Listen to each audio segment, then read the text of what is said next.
Moleleki, and we started this journey with ASA 360, and in the middle of the two greats was Angelique Kidjo with Africa.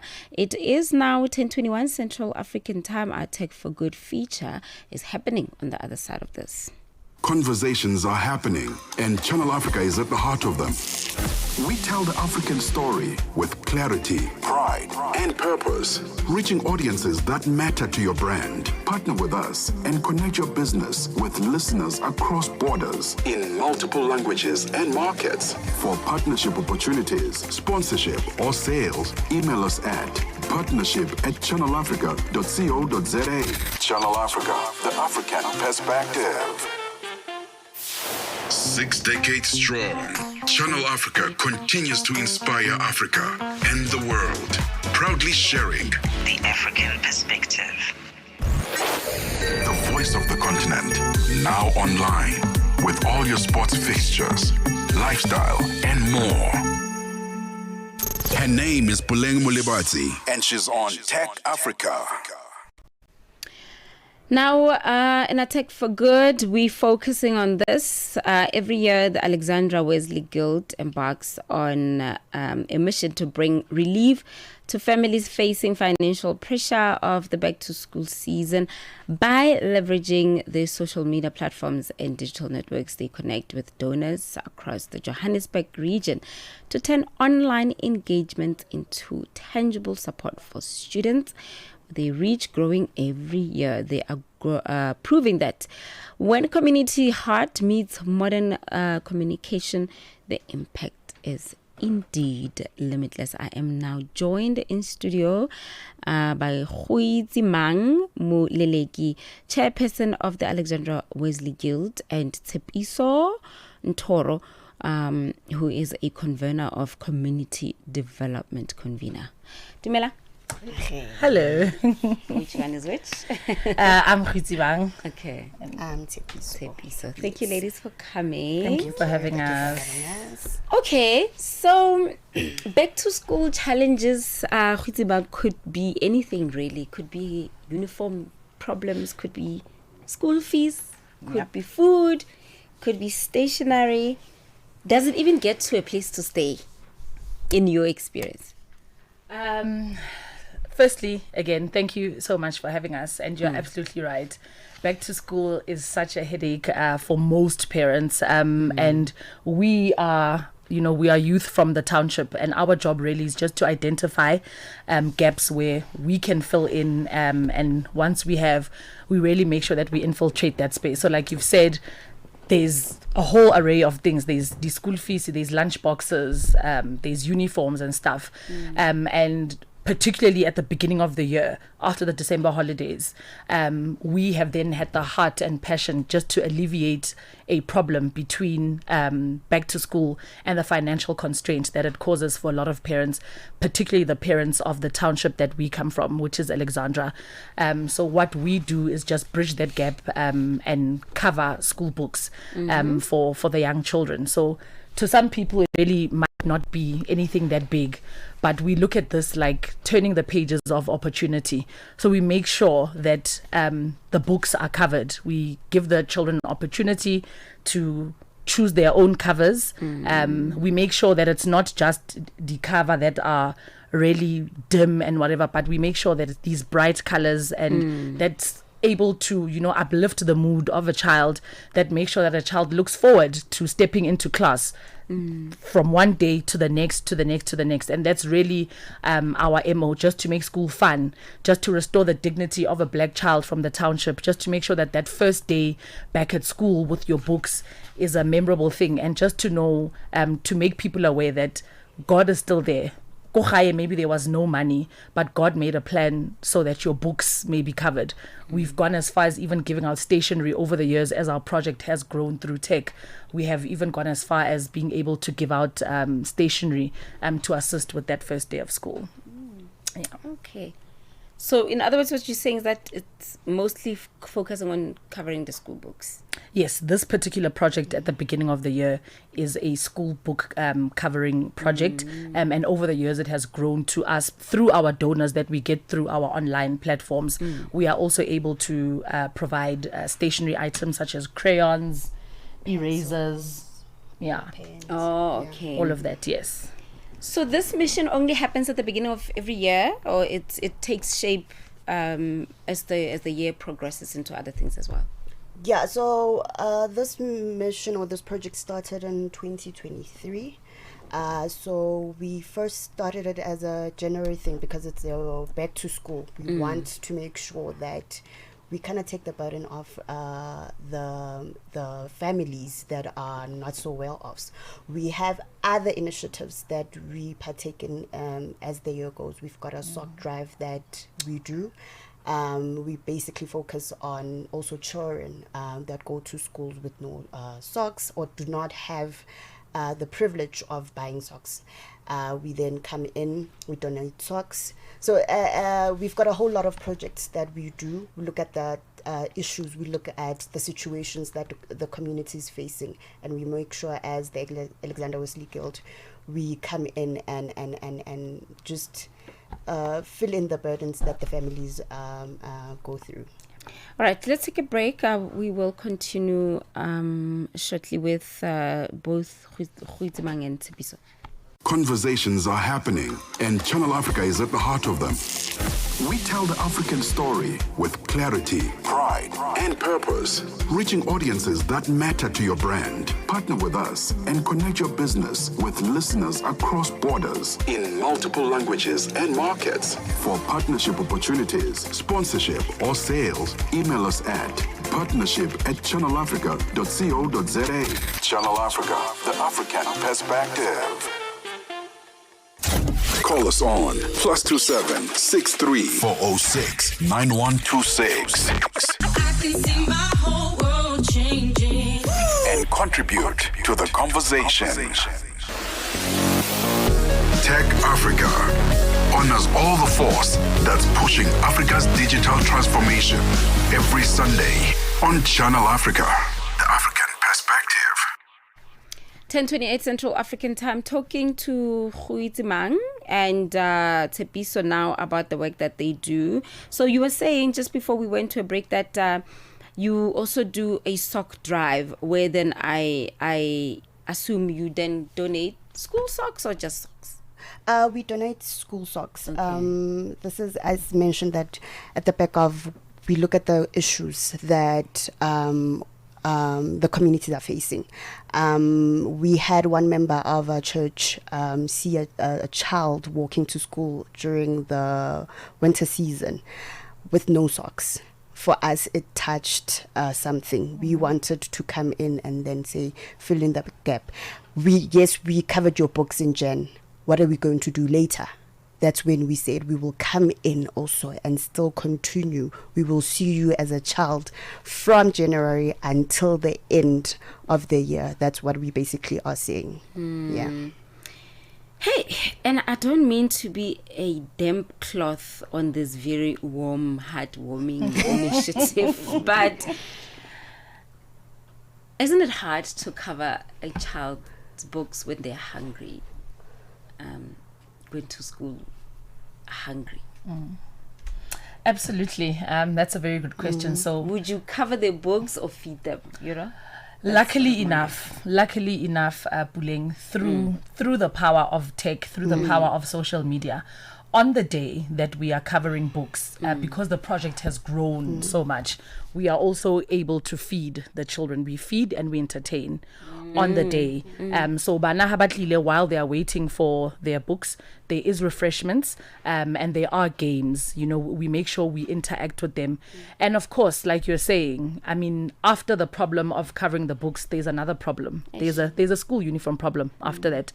After that, there's a food problem where they go home, they go to school without lunch boxes and stuff. After that, there's a problem when they get home, is probably a child-headed, household where, so, I mean, there's only so much, that we can do. And we make sure that when we do it, we really do it we really do it well. And thank God, because in most of the schools from where we come from in the township rather, they do have feeding schemes to ensure that they do not go hungry. So ngwana really, if they really come from a struggling background, which is unfortunately the situation for most of them, they are feeding schemes, not by us for now, but there are feeding schemes in place for the in the schools to make sure that the kids are also well nourished during their time periods in schools. But at the time that we're covering the books, we definitely make sure that their tummies are smiling and that they are happy. And then when they go home, they are happy. Yeah. Okay, so how has technology helped you guys in your mission? Do you want to take that? Yeah. Or you can say it together. I think with the growth of digital platforms, particularly social media, it has come through for us. I think when we started off during the course of COVID, obviously we couldn't go to church and whatever. So in terms of putting our missions out there, the work that we do, we had to rely on social media in terms of worshipping, in terms of meeting, just to keep that spirituality alive.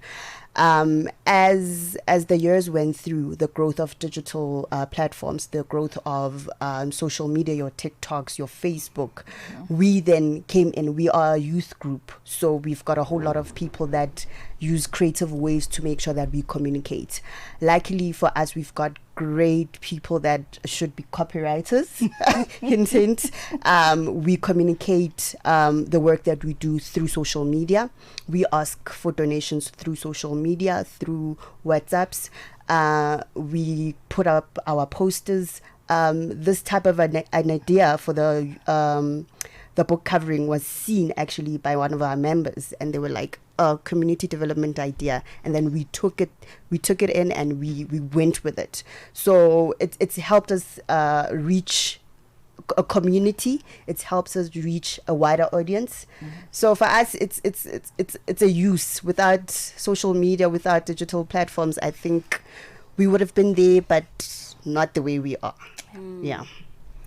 All right. One of the things also that I was curious about, and I think people want to know here, because social media goes beyond Alexandra, is your focus just in Alex? Yeah, definitely. So in our church, we've got what we call societies and circuits. And we are a society that is based in Alexandra. So usually the work that we do will be centered around developing the spaces that we are in, which again would be Alexandra. We do have another society like ourselves who are in Midrand, some of them are in Houghton. It goes really across. So definitely our work is centered around the Alexandra township. We look at the problems there and then we mitigate. We just bridge the gaps between issues within our community. But because of tech, again, the assistance doesn't come from community members of Alexandra alone. We have people far and wide reaching out to us. They don't necessarily live in Alexandra, but they probably know about Alexandra, or they are touched about the certain project that we are doing, and then they feed into whatever idea that we have for that particular project.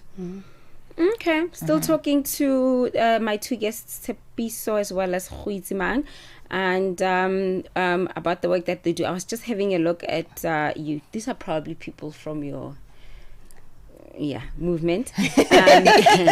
So I feel like even having to read this, it's like me telling you what your friends are saying, but they are giving you some love. It's Naftali Msibi. Oh wow, yes. You know them, I know him very well. Yes. Yeah, it's actually Naftali Msibi sending a lot of messages. Hello. I'm probably watching. He was our coordinator at some stage, one of the first lay coordinators, and he was very passionate also about the work done by young people in the community. So shout out to him. No, they appreciate your support. That's We're great. just showing you some love on our streaming.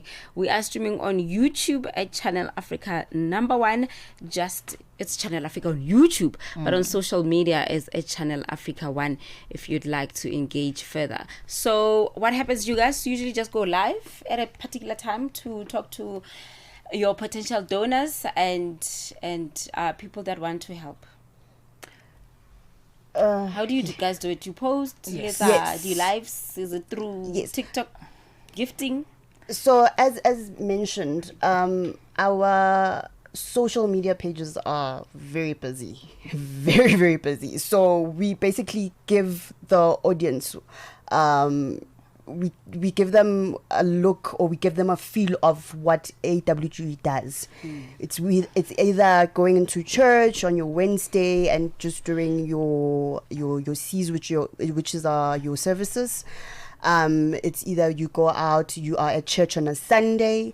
It's either you doing the community work that you do. It's either you doing creativity work that you do. So we basically give them an idea of what Alexandra Wesley Guild is about. So when we go into community projects where we need donations, we communicate. We have posters. We've got information about what it does. We give them a bit of a history, give them numbers at the end of how we worked. As mentioned, in 2023, we covered about 148 books. In 2024, we covered I know this year it's going to be more because we covered a lot of books yesterday. So we basically give them a background. We give them an update. We're always posting so that they know what we do. Yeah. Okay. And then they come and help you cover, because I mean, if you've got a lot of books, who's covering? Like, do you need heads, or you've got enough hands? The power of tech. The power of tech. We've had people come through with donations. Number one, yesterday we had young children, around about 15, who came and actually helped us cover. We had members from other circuits, other societies that came through and helped.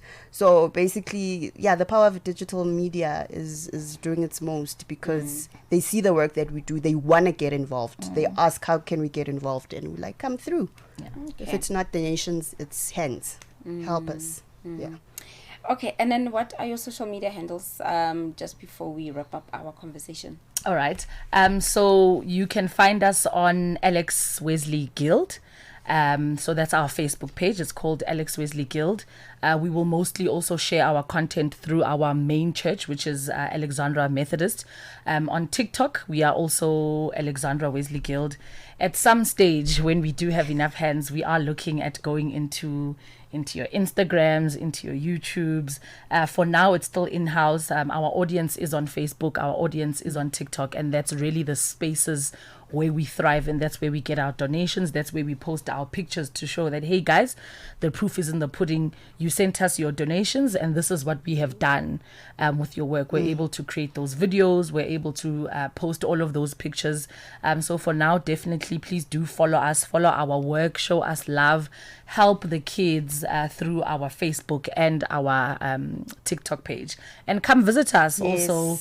In Alex, come to Gomorrah. You're going to find us there.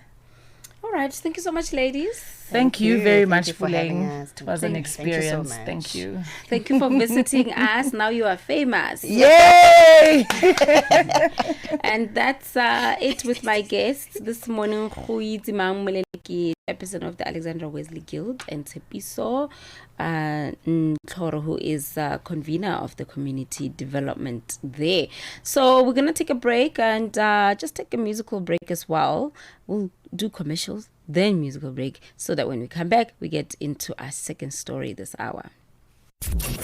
Darubini ya Afrika na I am Henry Shakif. Tumeona chapisho mapema hii leo